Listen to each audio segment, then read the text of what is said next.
여러분 반갑습니다. 오늘은 온라인 수업 5번째 시간입니다. 오늘은 이 1980년대의 경제와 사회 변화와 그리고 1990년대 후반에 발생한 이 외환위기의 발생 원인과 그 극복 과정에 대해서 살펴보도록 하겠습니다. 먼저 1980년대 경제 부분에 대해서 살펴보도록 하겠습니다. 지난 시간에 1970년대의 경제 부분을 살펴보면서 1970년대 후반에 경제가 굉장히 안 좋았다라고 배웠습니다. 이 1970년대 후반에 안 좋았던 경제 흐름이 이 1980년대 초반까지 이어지게 되는데요. 이 1980년에는 이 마이너스 성장률이라는 최악의 상황에 직면하게 됩니다. 이 그래프는 1980년대부터 지금까지의 이 경제 성장률을 나타낸 그래프인데요. 이 파란색이 한국의 경제 성장률입니다. 한국의 경제 성장률이 가장 안 좋았을 때가 1998년이었던 이 외환위기가 발생한 때이고요. 그때보다는 좀 낫긴 했지만 1980년대 초반에 우리나라의 경제 상황은 굉장히 안 좋은 상황이었습니다. 이러한 상황에서 당시의 정부는 이 몇 가지 정책을 취하면서 이 경제를 안정화시키려고 노력을 했는데요. 그 중에 하나가 이 중화학공업에 투자를 조정하는 것이었습니다. 1970년대부터 이 중화학공업 정책을 추진하면서 당시의 기업들이 이 중화학공업 분야에 많은 투자를 하였습니다. 그러다 보니까 이 중화학공업 부분에 투자가 몰리면서 이 중화학공업의 이 생산성은 굉장히 떨어지게 됩니다. 이러한 상황에서 정부는 당시에 우량 기업들이 자라날 수 있는 분야에 집중할 수 있도록 이 중화학공업 분야의 투자를 이 조정해 주게 됩니다. 그리고 당시에 은행으로부터 많은 대출을 받았던 이 부실 기업들을 정리하게 됩니다. 그리고 이렇게 정리한 부실 기업들을 이 대기업들이 인수할 수 있게 해서 이 부실 기업 정리에 대한 충격을 완화시키게 됩니다. 그리고 당시에 이 선진국들의 압력으로 인해서 이 수입 자유화 조치를 단행하게 되는데요. 당시에 이 수입 자유화 조치를 단행하면서 이 매국적인 조치라고 해서 비판도 많이 받았지만 국내 기업들은 이 외국의 물건들과 경쟁을 해야 됐기 때문에 이 경쟁력을 갖추어야만 했습니다.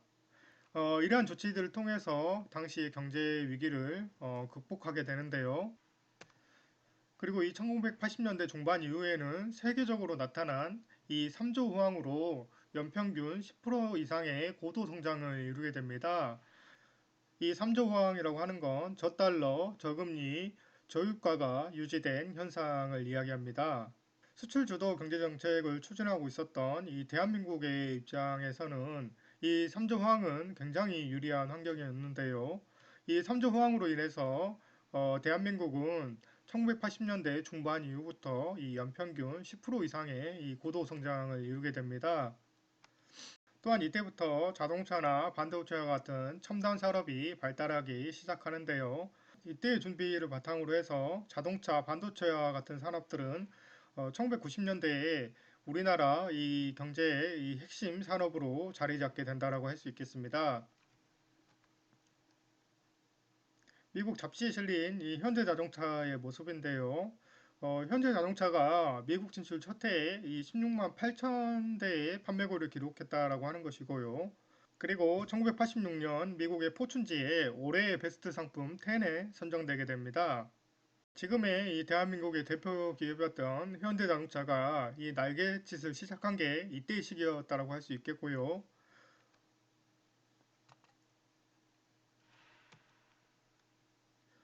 그리고 이 사진은 삼성전자에서 처음으로 이 64K D램을 개발해서 생산한 것을 이 축하하는 행사입니다. 이때 시작한 이 반도체 산업이 1990년대에 가면 꽃을 피워서 우리가 이 세계 시장의 1위를 차지하는 그런 쾌거를 거두게 됩니다. 그 출발점이 바로 1983년에 이 64K D램 생산이었다라고 할 수 있겠습니다. 다음으로 1980년대의 이 사회 변화에 대해서 살펴보도록 하겠습니다. 당시에 이 사회에서 주목할 만한 건 바로 이 마이카 시대가 개막되었다는 것입니다. 이 그래프는 자동차 등록 대수의 추이를 나타낸 것인데요.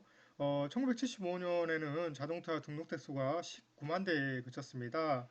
그러니까 당시에는 이 자동차는 일반 사람들이 가지기는 어려웠고 이 상류층의 몇몇이 가지고 있는 상황이었습니다.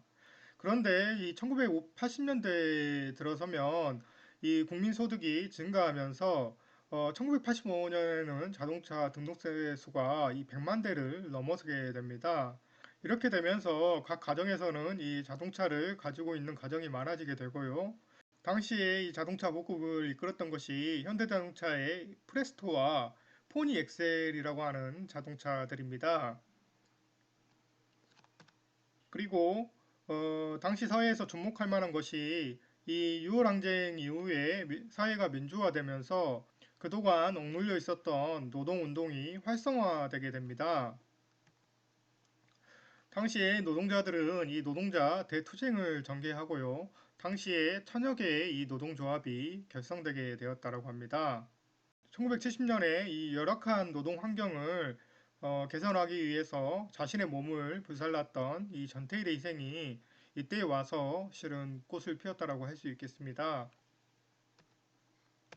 다음으로 1990년대 후반에 발생한 이 외환위기의 발생과 극복에 대해서 살펴보도록 하겠습니다. 이 당시에 외환위기를 다룬 영화가 이 국가부도의 날인데요.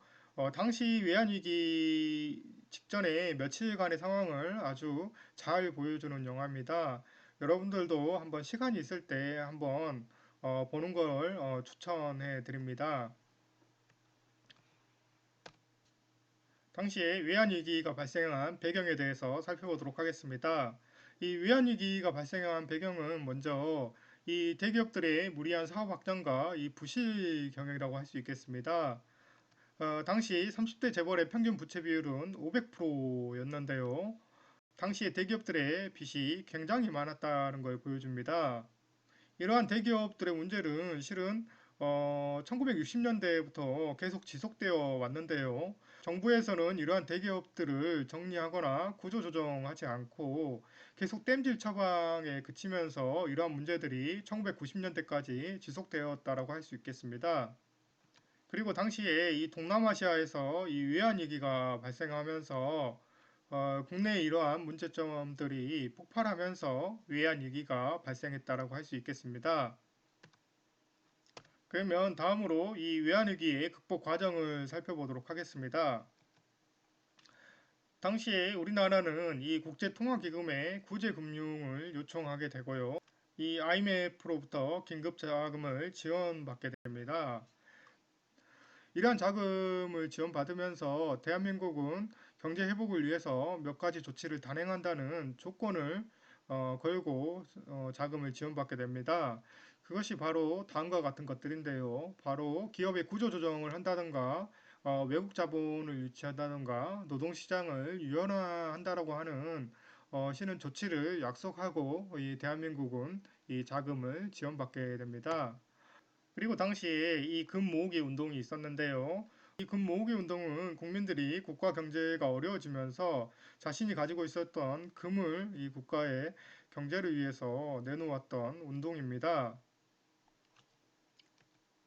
이러한 것들을 바탕으로 해서 대한민국은 2011년에 국제통화기금의 지원금을 이 조기 상환하게 됩니다. 그러나 이 IMF 이후에 후유증도 있었는데요. 이 노동자들이 대량 실직을 당하게 되고 비정규직 노동자가 급증했습니다. 그 다음에 이 소득 분배 불균형과 사회 양극화는 더욱 심해졌다라고 할 수 있겠는데요. 이런 것들이 IMF가 우리 사회에 남긴 이 후유증이라고 할 수 있겠습니다. 여러분, 이 오늘 수업이 이 온라인 수업 이 마지막 시간이었습니다. 그동안 이 온라인 수업 듣느라고 고생들 했고, 다음 주에는 이 학교에서 여러분들 건강하게 볼 수 있었으면 좋겠습니다. 이상으로 수업 마치겠습니다.